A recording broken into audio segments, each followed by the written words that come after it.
ஹalleluya! நம்முடைய ஆண்டவராகிய இயேசு கிறிஸ்துவின் நாமத்தில் உங்களுக்கு இன்னொரு முறை வாழ்த்துக்களை தெரிவித்து, பொழுது விடிஞ்சிருச்சு, எழுந்திருங்கள் என்று உங்களை விழிப்பூட்டுவதற்கு, தேவனுடைய வார்த்தைகளால் உங்களை எச்சரிப்பதற்கு இன்னொரு வாய்ப்பு கொடுத்த ஆண்டவரை துதிக்கிறேன்.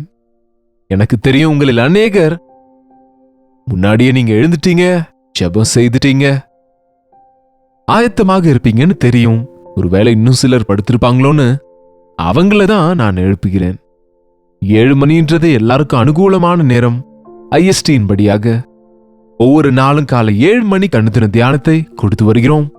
மற்ற தேசங்கள் இருக்கிறவங்க உங்களுக்கு அனுகூலமான நேரத்தில் நீங்க பாக்குறீங்க, ஆவிக்குரிய வாழ்க்கையில பலப்படுகிறீங்க. அதற்காக தேவனை துதிக்கிறேன். ஒரு சிறிய ஜெபம். பரிசுத்தரே, அன்புள்ள ஆண்டவரே, இன்னொரு நாளை கொடுத்திருக்கிறீங்க. இன்னொரு முறை எங்களோடு பேசும்படிக்கு இயேசுவின் நாமத்தில் ஜெபிக்கிறோம் நல்ல பிதாவே, ஆமென். தேவனுக்கு ஸ்தோத்திரம். நல்லா இருக்கீங்களா? ஆரோக்கியமா இருக்கிறீங்களா? ஆனந்தமா இருக்கிறீங்களா? ஆவிக்குரிய வாழ்க்கையில நல்லா இருக்கீங்களா? தேவனுடைய கிருபையில் ஆசீர்வதிக்கப்படுகிற நாம நல்லா இருப்போம், நல்லா இருக்கணும். ஆமா, என்னுடைய நீதியையும் என் ராஜ்யத்தையும் தேடினால் எல்லாவற்றையும் கொடுப்பேன் என்றார் ஆண்டவர். தேவன் நமக்கு நிறைவை தருவாருங்க, தருகிறார் கூட. சில பேர் எவ்வளவோ தேவையில இருக்கிறாங்க, எவ்வளவோ கஷ்டத்துல இருக்கிறாங்க, எவ்வளவோ பாடுகள்ல இருக்கிறாங்க. ஆனால் மற்ற சிலர் தேவனாலே ஆசீர்வதிக்கப்பட்டு 100 மடங்கு நன்மைகளை அனுபவித்து, ஆண்டவர் தேவன் வாக்கு பண்ணினபடியே உங்கள் அறுவடையை ஆசீர்வதித்து, நீங்க செய்வதெல்லாம் ஆசீர்வதிக்கப்பட்டு, நீங்க உள்ள வரும்போதும் வெளியே போகும்போதும் ஆசீர்வதிக்கப்பட்டு, என்னங்க, நிறைவாக இருக்கிறீங்க. கர்த்தருடைய வேதம் சொல்லுது நமக்கு, பாருங்க, எகிப்து தேசத்துல இருந்த வரைக்கும் இஸ்ரவேலர்கள் பயங்கர அடிமைத்தனத்தில் இருந்தாங்க. கொஞ்சம் கூட சுதந்திரம் இல்லை. பசியால வாடி போவாங்க, உபத்திரவங்களில் கதறினாங்க, அவ்வளவு பாடுபட்டு கொண்டு அவ்வளவு வேலை செய்து கொண்டு இருந்தாங்க. அப்பொழுது தேவனை நோக்கி கூப்பிட்டாங்க. ஆண்டவர் அவர்களுக்கு சொன்னார், நான் உங்களை விடுதலை செய்கிறேன், இதோ கானானுக்கு உங்களை நடத்துகிறேன். நீங்கள் அந்த வாக்குத்தத்த பூமியை சேர்ந்த பிறகு நீங்கள் நல்ல வீடுகளை கட்டி, உங்கள் ஆடுகள் மாடுகள், உங்களுடைய விளைச்சல் அறுவடைகள் வெள்ளியும் பொன்னும் வர்த்திக்கும் போது, நீங்கள் ஆரோக்கியத்தையும் பலனையும் பெற்றுக்கொண்ட பிறகு, ஜாக்கிரதை, எதுக்கு? உங்கள் இருதயம் மேட்டிமையாகி தேவனை மறந்து விடுவாயோ என்னமோ. ஜாக்கிரதை. எந்த நிலையிலிருந்து ஆண்டவர் எந்த நிலைக்கு கொண்டு வந்தார் என்ற விஷயம் மறக்க வேண்டாம். உபத்திரவங்கள் இருக்கும்போது தேவனை தேடுகிறோம், நிறைவா இருக்கும்போது, பாடுகள்ல இருந்து வெளியே வந்த பிறகு தேவனை துதிக்கிறோமா? எத்தனையோ பேர் இன்றைக்கு தேவனுடைய ஆலயத்துக்கு வருகிறவங்களாக அவங்க இருக்கட்டும், வாட்ஸ்அப் மெசேஜஸ் அனுப்பி ஜெபிக்க சொல்லி கேட்கிறவர்களாக இருக்கட்டும், பாடுகள் உபத்திரவங்கள் இருக்கிறவங்க தான் தேவ சமூகத்துக்கு வருகிறாங்க. அது தீர்ந்து போன பிறகு தேவனை மறந்து விடுகிறாங்க. Too busy to pray. ஜெபிப்பதற்கு நேரம் இல்லை, தேவனுடைய காரியங்களுக்கு நேரம் இல்லை. ரொம்ப பயங்கரங்க இது. தேவனுக்கு நம்ம உண்மையுள்ளவர்களா இருக்கணுங்க. 10 பேர் அளவு சுகமானார்கள், 9 பேர் எங்க என்பது போல இன்றைக்கு எத்தனையோ பேர் சுத்திகரிக்கப்படுகிறாங்க, பரிசுத்தமாகிறாங்க, வியாதியிலிருந்து குணமாகிறாங்க, மன்னிக்கப்படுகிறாங்க. தேவ சமூகத்தில் நாம வந்து வேண்டும்போது தேவன் விடுதலை செய்கிறாரு. நான் உன்னை விடுவிப்பேன், நீ என்னை மகிமைப்படுத்துவா என்கிற வார்த்தையை மறந்து போகிறோம். லூகாவின் சுசேஷம் 12ஆம் அதிகாரம் 16 இயேசாண்டவர் ஒரு உவமையை சொல்கிறார். ஐஸ்வர்யமுள்ள ஒருவனுடைய நிலம் நன்றாய் விளைந்தது. அப்பொழுது அவன், நான் என்ன செய்வேன்? என் தானியங்களை சேர்த்து வைக்கிறதுக்கு இடமில்லையே. நான் ஒன்று செய்வேன், என் களஞ்சியங்களை இடித்து பெரிதாக கட்டி, எனக்கு விளைந்த தானியத்தையும் என் பொருள்களையும் அங்கே சேகரித்து வைத்து, நான் என்ன செய்வேன்? நான் இப்படியாக செய்வேன். என்னுடைய விளைச்சல் ரொம்ப அருமையாக நன்றாக விளைந்திருக்கிறது. என் விளைச்சலை, என் களஞ்சியத்தில் அவைகளை சேர்த்து வைப்பேன். என்னங்க, விளைச்சல் நன்றாய் விளைந்தது, அதிகமாக விளைந்திருக்கிறது. பெரிய களஞ்சியங்களை கட்டிக்கொள்ளுவேன். இவைகளை விட பெரிய களஞ்சியங்களை நான் கட்டி என் தானியங்களை அவைகளில் சேர்த்து வைத்து, பின்பு என் ஆத்துமாவே நீ கர்த்தரை ஸ்தோத்தரி, அவர் செய்த சகல உபகாரங்களிலும் எதையுமே மறக்காதே என்று சொன்னார். நினைக்கிறீங்களா? விளைச்சல் நல்லா விளைஞ்சிச்சுன்னா தேவனுடைய கிருபை இல்லாம விளையுமாங்க? நீ செய்கிறது வாய்க்குதுன்னு சொன்னா அதுல தேவனுடைய கிருபை இருக்குன்னு உனக்கு தெரியாதா? நீ உயர்த்தப்படுகிறாய் என்றால் உன்னை உயர்த்தினவர் உனக்காக ஜீவனை கொடுத்த ஆண்டவர் என்று நீ உணரமாட்டாயா? உன்னுடைய வருமானம் அதிகரிக்குதுன்னா உனக்கு நிறைவு உண்டாகுதென்றால் அது தேவ ஆசீர்வாதமே என்று அவருக்கு ஸ்தோத்திரங்களை செலுத்த மாட்டாயா? விளைச்சல் நல்லா விளைஞ்சிருக்குன்னு தேவனை துதிப்பதற்கு பதில், தேவனை கனம் பண்ணுவதற்கு பதிலாக தேவன் மழையை ஏற்ற நேரத்திலே வருஷிக்க பண்ணினாரு, விளைச்சலை பூச்சிகள் அழிக்காம காப்பாற்றினாரு, பெருமழை வெள்ளங்களால அழிந்து போகாம காப்பாற்றினாரு. மழையை பெய்ய செய்கிறவர் அவரே, விதையை முளைக்க செய்கிறவரும் அவரே. அவருடைய கிருபையில அந்த சூரியனுடைய அந்த வெயிலிலிருந்து சக்தியையும் பூமியிலிருந்து சத்துவத்தையும் பெற்று வளருதுங்க. தேவனுடைய கிருபை இல்லாம நம்ம செய்கிற எந்த வேலையும் கூட ஆசீர்வதிக்கப்படாது. ஆசீர்வதிக்கப்படும் போது, நிறைவா இருக்கும் போது தேவனுக்கு துதியை செலுத்துங்க. அவர் செய்த நன்மைகளுக்காக அவருக்கு ஸ்தோத்திரமும் நன்றிகளும் செலுத்தணும். ஆனால் இந்த ஐஸ்வர்யவான் என்ன செய்யறான் பாருங்க. ஆத்துமாவே, உனக்காக அநேக வருஷங்களுக்கு அநேக பொருள்கள் சேர்த்து வைக்கப்பட்டிருக்கிறது. அநேகமான வருஷங்களுக்கு உனக்காக அநேகமான ஆஸ்திகளை சேர்த்து வைத்திருக்கிறேன். நீ இளைப்பாரி புசித்து குடித்து பூரிப்பாயிரு என்று தனக்குள்ளே சிந்தித்து சொல்லிக் கொண்டான். ஈட், ட்ரிங்க் அண்ட் பி மெரி. இளைப்பாறு, சாப்பிடு, குடி, சந்தோஷமாயிரு. புசி, குடி, இளைப்பாறு, சந்தோஷமாயிரு. என்னங்க இந்த வார்த்தைகளுக்கு? சாப்பிடு, குடி, அனுபவி, சுகமாயிரு. எத்தனை பேர் இன்றைக்கு சாப்பிட்டு குடித்து செக்ஷுவல் ஆக்டிவிட்டீஸ்ல ஈடுபடுகிறாங்க. இதைதான் இன்றைக்கு பப்ஸ் என்பாங்க.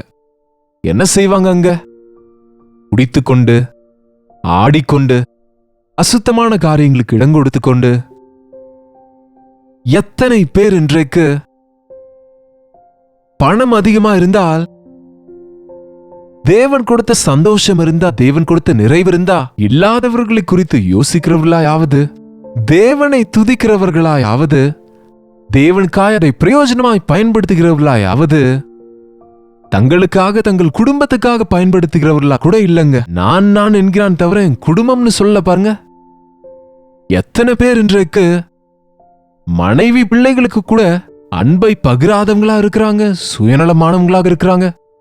என்னுடையது என்னுடையது என்கிறாங்க. சாப்பிடு, குடி, இளைப்பாறு, இதுதான் வாழ்க்கை நினைக்கிறீங்களா? இதான் ஜாலி நினைக்கிறீங்களா? இதுதான் லைஃப் நினைக்கிறீங்களா? எத்தனையோ பேர் இப்படிதான் கர்வத்தோடு திரிகிறாங்க. தேவன் உனக்கு செய்த நன்மைகள் நினைவுக்கு வந்தால் தேவனை நீ துதி, தேவனுக்குள்ளே மகிழ்ச்சியாயிரு, தேவனுடைய சமூகத்திலே அவருடைய பிரசன்னத்தை அனுபவி, தேவனுக்குள்ள மகிழ்ச்சியாயிரு. என் ஃப்ரெண்ட்ஸோட மகிழ்வதற்கு எனக்கு ஒரு ஆட்டுக்குட்டியையாவது கொடுக்கவில்லையே என்றான் மூத்த குமாரன். யாரோடு சந்தோஷிப்பானாம்? தகப்பனோடு தகப்பன் வீட்டில இல்லையாம், ஃப்ரெண்ட்ஸோட சந்தோஷமா இருப்பானாம். எத்தனை பேருங்க இன்றைக்கு எங்க சந்தோஷமா இருக்கிறீங்க? கிளப்புகளிலும் பார்களிலும் அசுத்தமான இடங்களிலேயும் அவிசுவாசிகளுக்கு நடுவிலேயும் ஆடி பாடி ஏதோ சந்தோஷம் என்று நினைத்து தங்கள் வாழ்க்கையில எவ்வளவு கீழே பின்வாங்கி போகிறாங்களோ. எவ்வளவோ பேர் இன்றைக்கு செலிபிரிட்டிஸ் என்றவங்களை கூட பார்க்கிறோங்க. தேவன் உன்னை உயர்த்தியது அநேகருக்கு நீ ஆசீர்வாதமா இருக்கும்படிதான் தவிர, நீ தேவனை மறந்து உனக்கு நீயே தீங்கு செய்து கொள்வதற்கு அல்ல. சாப்பிடு, குடி, இளைப்பாரு. சாப்பிடணுங்க, நிச்சயமா சாப்பிடணும். நம்ம சரீரத்துக்கு தேவையான ஆகாரத்தை சாப்பிடணும். எஸ், நல்ல தண்ணீரை நிறைவாக குடிக்கணும். குடிக்க சொன்னா சாராயம் குடிக்கிறது இல்ல, பிராந்தியும் விஸ்கியும் குடிக்கிறது இல்ல, ஏதாவது ஒன்றை குடிக்கிறது இல்ல. என்னங்க இன்றைக்கு மனுஷங்க நல்ல தண்ணீரை குடித்து வாழ்கிறது இல்லையே. யாருக்குனாலும் இன்றைக்கு வேண்டியது கூல் ட்ரிங்க்ஸ், ஹாட் ட்ரிங்க்ஸ், அதுவும் இதுவும். என்னங்க இது? சக மனிதனுக்கு இன்றைக்கு இது சாதாரணமாயிடுச்சுங்க. ஒயின் எடுத்துக்கொள்வது, விஸ்கி எடுத்துக்கொள்வது, நிறைய பேர் இருக்கும் அதுக்கு. ஃப்ளைட்ல போகும்போது அவங்க வருவாங்க, what you want? No, I don't want anything, give me some fresh juice. என்னங்க சும்மா குடுக்குறாங்கன்னு சொல்லி ஃப்ளைட்ல ஊத்தி குடிக்கிறது தான்ல. என் சரீரம் தேவனுடைய ஆலயம், இதை நான் அசுத்தப்படுத்த மாட்டேன். தானியேல் ஒரு தீர்மானம் செய்தார் தேவனுக்கு முன்பு. ஆண்டவரை நம்முடைய வாழ்க்கையில மறந்தால்தான் நமக்கு இந்த உலக சம்பந்தமான சுகங்களுக்கான ஆசைகள் வருங்க. தேவனுக்குள்ள இருக்கிற மகிழ்ச்சியை நீங்க உணரும் போது அவருடைய சமூகத்திலே நிறைவான சந்தோஷம் உண்டு. அவர் வலது கரத்திலே நித்திய பேரின்பங்கள் உண்டு என்று சங்கீதத்தில் எழுதியிருக்கிறது. அவர் கொடுக்கும் சந்தோஷத்தை பெற்றவன் சிற்றின்ப சந்தோஷத்துக்காக ஆசைப்பட மாட்டான். சாப்பிடு சாப்பிடு சாப்பிடுனா எவ்வளவுங்க சாப்பிடுவோம்? சாப்பிட வேண்டிய அளவை விட அதிகமாக சாப்பிடுவதனால தானே இன்றைக்கு எத்தனை விதமான நோய்கள் வருது. சாப்பிடக்கூடாததை சாப்பிடுவது, குடிக்க கூடாததை குடிப்பதனால மனுஷ ஆயுசு குறைத்து விடுது. அவனுடைய கேரக்டர், அவனுடைய நடத்தைக்கே அது கெட்ட பெயரை கொண்டு வருகிறது. இந்த ஐஸ்வர்யவான் எப்போ பார்த்தாலும் நிம்மதியா உனக்கு தேவையான அநேக வருஷங்களுக்கு தேவையான பணத்தை, தானியங்களை நான் ஆயத்தப்படுத்தினேன், என் ஆத்துமாவே நீ புசித்து குடித்து இளைப்பாரி சந்தோஷமாயிரு என்று தனக்குள்ளே சிந்தித்து சொன்னான். 20ஆம் வசனத்தில் தேவனோ அவனை நோக்கி, மதிகேடனே. ரொம்ப ஞானம் உள்ளவங்க நினைக்கிறோம், நம்ம அதிகமா பணத்தை சம்பாதித்தால் தேவனுடைய தேவை இல்லாமலே வாழ்ந்துடலாம்னு நினைக்கிறோம்.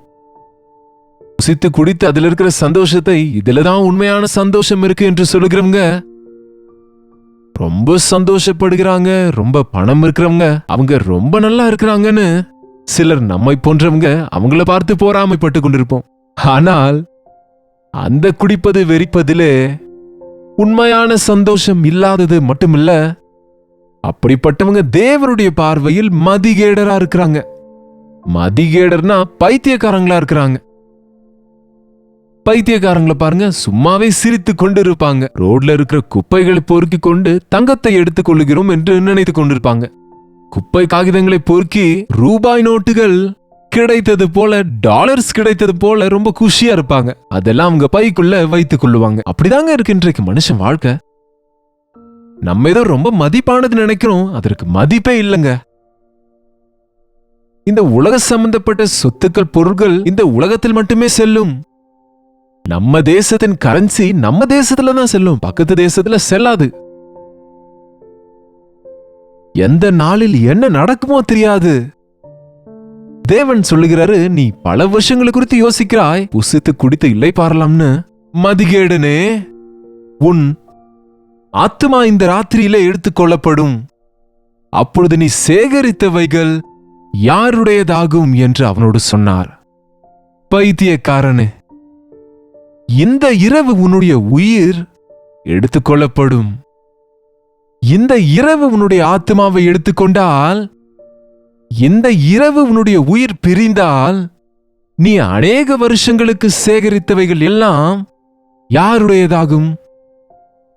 என்னங்க, என்ன செய்ய போற? நீ இறந்து போன பிறகு உன்னுடைய ஒரு பொருளை கூட எடுத்து செல்ல முடியாது. உனக்கு இஷ்டமானது எதையும் கூட உன்னோடு எடுத்து செல்ல முடியாது. நம் மரணம் எப்போ வருமோ நமக்கு தெரியாது. இந்த இரவு நீ மரித்து விட்டால், நீ அநேக வருஷங்களை குறித்து யோசிக்கிறாய், அதெல்லாம் யாருடையதாகும்? ஆண்டவர் சொன்னார், தேவனிடத்தில் ஐஸ்வர்யவானாயிராமல் தனக்காகவே பொக்கிஷங்களை சேர்த்து வைக்கிறவன் இப்படியே இருக்கிறான். தேவனை மகிமைப்படுத்துகிற காரியங்களை நம்ம செய்தா தேவனை சந்தோஷப்படுத்துகிற காரியங்களை செய்தால், யாராவது என் நிமித்தம் தங்கள் தாய் தகப்பனையோ சகோதரரையோ சகோதரிகளையோ வீட்டையாவது வயலையாவது விட்டுவிட்டால், என் நிமித்தமாய் துன்புறுத்தப்பட்டால், இப்பொழுது இம்மையிலும் மறுமையிலும் 100 மடங்கு பலனை அவன் பெற்றுக்கொள்ளுவான். அது நாம வருங்காலத்துக்காக சேர்த்து வைக்கிறது. தேவன் பரலோகத்தில் அவர் கொடுக்கிற பலனுக்காக நம்ம இந்த உலகத்திலே நம்ம வாழுவது, இந்த உலகத்தில் நம் வாழ்க்கையில் இருக்கிற ஆரோக்கியத்தை, பணத்தை, டேலண்ட்ஸையும் வாய்ப்புகளையும் பரலோக பொக்கிஷத்தில் சேர்த்து வைக்க ஆண்டவருக்காக பயன்படுத்துவது, ஆண்டவருக்காக வாழ்வது ரொம்ப முக்கியமானதுங்க. ஜெபிப்போம். பரிசுத்தரே, அன்புள்ள தகப்பனே, உமக்கு நன்றி அப்பா. எவ்வளவு நேரமும் இந்த உலகத்தை குறித்தே நாங்கள் யோசித்துக் கொண்டு உலகத்தில் விருத்தி அடையவே தேவனையும் நம்பியிருக்கிறவர்களா இருந்து பரிதபிக்கப்படத்தக்கவர்களாய் நாங்கள் ஆகாமல் உமக்குள்ளே மகிழ்வதற்கு, உம்முடைய ராஜ்யத்தின் மேலே பார்வையை வைப்பதற்கு, எங்கள் இறப்பு எப்பொழுதும் எங்களுக்கு தெரியாது, உம்முடைய வருகை எப்பொழுதும் எங்களுக்கு தெரியாதாகவே எந்த நாளின் தீங்கு அந்த நாளுக்கு போதும் என்று உமக்குள் மகிழ்ந்து கொண்டு எங்கள் இருதயங்களை பரிசுத்தமாய் காத்துக் கொள்வதற்கும், இந்த கடைசி நாட்களிலும் உம்முடைய வருகைக்காக ஆயத்தப்படும்படிக்கு உதவி செய்யும்படிக்கு, உம்முடைய பார்வையிலே பெரியவர்களா இருக்கணும்னு, உம்முடைய ராஜ்யத்தில் பெரியவர்களா இருக்க வேண்டும் என்று ஆசையுள்ளவர்களா எங்களை செய்யும்படிக்கு இயேசுவின் நாமத்தில் ஜெபிக்கிறோம் நல்ல பிதாவே, ஆமென். நம்முடைய பிதாவாகிய தேவனுடைய அன்பும் குமாரனாகிய இயேசு கிறிஸ்துவின் கிருபையும் பரிசுத்த ஆவியானவருடைய அந்யோன்யமும் ஐக்கியமும் கூடி வந்திருக்கிற நம் அனைவருக்கும் இப்பொழுதும் சதா காலமும் துணையாக இருப்பதாக. ஆமென். தேவனுக்கு ஸ்தோத்திரம். உங்களுடைய ஜெப விண்ணப்பங்களையும் பாரங்களையும் பிரைஸ் ரிப்போர்ட்ஸ் எங்களுக்கு நீங்க 8939801234 என்னும் கீழ்காணும் நம்பருக்கு ஒரு டெக்ஸ்ட் அல்லது வாய்ஸ் மெசேஜ் மூலம் வாட்ஸ்அப் பண்ணுங்க. உங்களுக்காக நாங்க ஜெபிக்கிறோம். நீங்களும் தொடர்ந்து ஜெபிங்க. டாக்டர் ஜே பால் யூடியூப் சேனல் சப்ஸ்கிரைப் பண்ணுங்க, லைக் பண்ண, ஷேர் பண்ண மறக்காதீங்க. கர்த்தருக்கு சித்தமானால் நாளைக்கு இந்த நிகழ்ச்சியில் சந்திக்கிறேன். அப்படியே இன்றைக்கு வெள்ளிக்கிழமை நாளே இரவு 7 மணிக்கு கல்வாரி சபையில் உபவாச கூட்டம் நடக்கிறது. கல்வரி சர்ச் மெம்பர்ஸ் நீங்க நிச்சயமா கலந்து கொள்ள வேண்டும் என்று கேட்டுக்கொள்கிறோம். மற்றவங்க உங்களுடைய சபைகளில் நடக்கக்கூடிய உபவாச கூட்டத்திலே ஜெபிங்க. தேவன் கொடுக்கும் பெரிய நன்மைகளை பெற்றுக்கொள்ளுங்க. அதுவரை கர்த்தருடைய கிருபை உங்களுக்கு துணையாக இருப்பதாக.